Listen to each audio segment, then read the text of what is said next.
Abang, abang diapakan nak? Katanya. Ma, jahat orang itu ma, jahat orang itu ma. Abang dipukulnya ma, motor diambilnya ma, katanya. Apa abang dipukulnya ma? Ini abang dipukulnya ma, abang naik motor.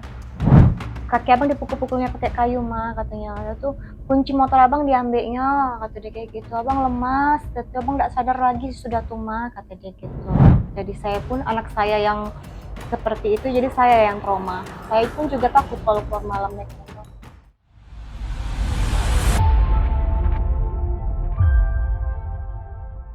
Baiklah, selamat siang Tribuners. Kembali bersama saya, Serilus Krisdianto dalam program Saksi Kata Tribun Jambi. Tribuners, beberapa waktu yang lalu diduga terjadi pembegalan terhadap seorang anak berusia 13 tahun di kawasan Hamil Jaya. Diketahui anak tersebut berinisial F dan tinggal di kawasan yang sama. Saat ini saya sudah berada di rumah korban bersama Ibu Aci Cendrawati yang merupakan ibu korban. Baiklah Bu, sebelumnya saya turut berduka atas apa yang dialami anak Ibu ya Bu ya. Iya.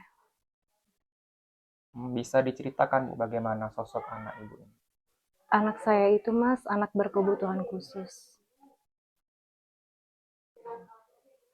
Berarti sekolahnya di Di Jambi ini lah Bu ya. di SLB Tanjab Timur dia. Oke. Lalu untuk kronologinya sebenarnya bagaimana? Kronologinya itu anak saya tuh jam 3 tuh dia tuh memang sudah gelisah karena dia tuh keinginan tahuannya tuh dengan motor, bisa bawa motor gitu kan. Di saat datuknya tidur, neneknya tidur, diambil kunci motor, keluar dianya gitu. Nah, ditanya sama dia, nggak ditanya sih, keluar, tiba-tiba dia keluar tuh ada orang datang ke rumah, selang 1 jam kemudian lah gitu. Orang datang ke rumah ngantar dia bilang, bu bu katanya, ini anak ibu ya gitu. Pas keluar itu, pas dilihat bahwa anak saya itu udah, posisi kakinya tuh udah bercerai, kayak mana ya, bekas tapakan gitu gitu mas, jadi berpisah lah gitu. Nah kan dari kelingking sampai ke jari manis itu kan gitu. Nah setelah itu darah tuh mengucur kayak air keran. Lemes, anak saya itu posisi lemes waktu diboncengin sama orang yang ngantarnya. Posisi lemes, ketemu di mana Pak? Nemuinya dia ketemu di dekat soto Betawi. Kata dia, anak saya lagi tergelepak gitu di jalan, yang nemuinnya itu bapak-bapak, abang-abang ya, abang-abang pulang dinas katanya, pulang kerja, lihat anak saya dalam posisi tertidur di jalanan, dibawanya ke sini dia sendirian yang ngantar anak saya gitu. Jadi anak saya tuh dengan posisi yang ini yang udah remuk, dada, dada yang udah, katanya kata anak saya sih dipukul gitu. Pakai apa nak? Pakai kayu. Saya tanya kan. Udah tuh kaki yang udah kan, kaki yang dengan kondisi yang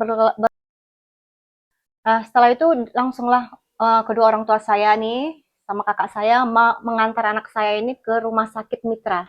Tapi di rumah sakit Mitra kan karena katanya alatnya tidak memadai, lanjut ke rumah sakit umum.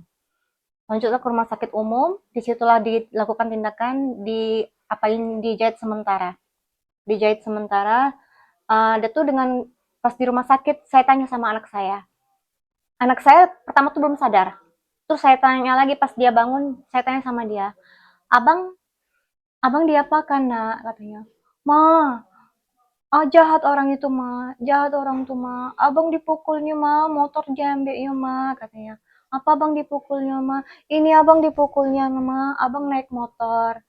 Abang naik motor, berhenti berhenti katanya. Abang lihat 2 orang ma, semakin orang tuh deketin abang ngebut bawa motor katanya. Abang ngebut bawa motor, dia tuh dipukulnya abang pakai kayu. Sampai abang jatuh, sudah abang jatuh, abang diinjaknya mah, dia tuh di kaki abang dipukul-pukulnya pakai kayu mah, kata dia gitu. Kaki abang dipukul-pukulnya pakai kayu mah, katanya. Dia tuh kunci motor abang diambilnya, kata dia kayak gitu. Abang lemas, kata abang nggak sadar lagi sudah tuh mah, kata dia gitu. Udah berapa lama lah, dan anak saya nggak sadarkan lagi. Sudah ini, itulah diketemukan sama orang gitu. Jadi posisi anak saya sekarang ini barusan selesai amputasi kakinya, itu jarinya sudah nggak ada lagi.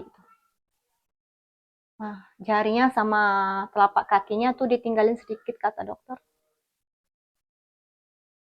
Kayak gitulah Mas, sakit rasanya. Oh, lalu soal kejadian ini Bu sudah melapor ke polisi atau belum?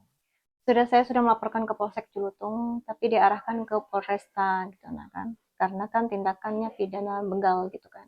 Saya sudah melaporkan ke Polresta. Yaitu tinggal nunggu aja gitu. Oke, berarti untuk motor memang diambil Bu ya? Murni diambil kayak. Kunci motornya diambil di saat anak saya tuh udah tergelepak gitu. Itu penjelasan dari anak saya. Lalu terakhir ini Bu, untuk harapan apa Bu? Harapan saya ke depannya semoga tidak ada lagi kejadian seperti ini sama kita. Yang apalagi untuk anak-anak seusia anak saya dan yang lain lah gitu Mas. Karena saya lihat kayak semakin merajalela memang begal sekarang. Jadi saya pun anak saya yang seperti itu jadi saya yang trauma. Saya pun juga takut kalau keluar malam naik motor. Harapan saya itulah semoga tidak ada lagi kejadian ke depannya dan pelaku cepat tertangkap dan semuanya terungkap gitu. Kira-kira ada lagi yang ingin Ibu sampaikan? Saya mau keadilan aja lah Mas. Pelakunya benar-benar ditangkap. Udah kayak mana ya Mas ya, kita seorang ibu gitu kan. Anak saya ini masih 13 tahun gitu. Itu aja dia lagi tidur tuh aja dia ngomong gini katanya. Mama, abang nggak mau di kaki abang di kata dia. Abang cita-cita abang mau menjadi sepak bola. Nggak dipotong nak, katanya. Abang nggak mau ma, jangan dipotong ya ma, katanya. Abang nanti dibully kawan-kawan abang, kata dia. Terus saya bilang gini lagi, nggak iya nak ya, abang sabar ya, gitu kan. Saya sabarin anak saya, karena kan dia dengar tuh penjelasan dari dokter sama saya kan, penjelasannya gitu kan. Jadi dia tahu dia poin karena dia lihat orang datang ke rumah sakit kan, nah dia tahu gitu. Jadi nggak bisa juga saya tutupin nanti dia lihat hasilnya kan. Jadi saya sedikit-sedikit saya buka mau di gitu kan. Waktu malam kejadian tuh, Mas ya, yang lebih sakitnya lagi, dia bilang gini, ngigau. Ampun bang, ampun bang, ampun bang, udah bang, udah bang. Berarti kan anak saya kan lagi di trauma berat gitu. Sangat trauma anak saya. Kita bangun tidur, Mama, sudah tangkap orangnya Maya, sudah ditangkap ya ma orangnya. Belum nak, sabar ya nak ya. Mama, sudah ditangkap ya ma, sakit kaki abang ma, katanya. Itulah harapan saya tuh pengen cepet pelaku ditangkap. Kira-kira cukup? Gimana mas? Kira-kira cukup? Ada atau lagi udah cukup atau mau disampaikan lagi? Enggak itu aja lah mas. Saya ingin pelakunya secepatnya ditangkap gitu. Baiklah Tribuners, begitu cerita tentang sosok dan kronologi kejadian diduga begal yang terjadi di Andil Jaya yang diceritakan langsung oleh ibu korban, Ibu Aci. Semoga kejadian serupa tidak terulang kembali dan Kota Jambi selalu aman ke depannya. Baiklah Tribuner, saya Sirilus Krisdianto, pamit undur diri. Semoga kita bisa bertemu di program Saksi Kata di beberapa kesempatan yang akan datang di kemudian hari. Terima kasih Tribuners, sampai jumpa. Download Tribun X sekarang, menghadirkan lokal menjadi Indonesia.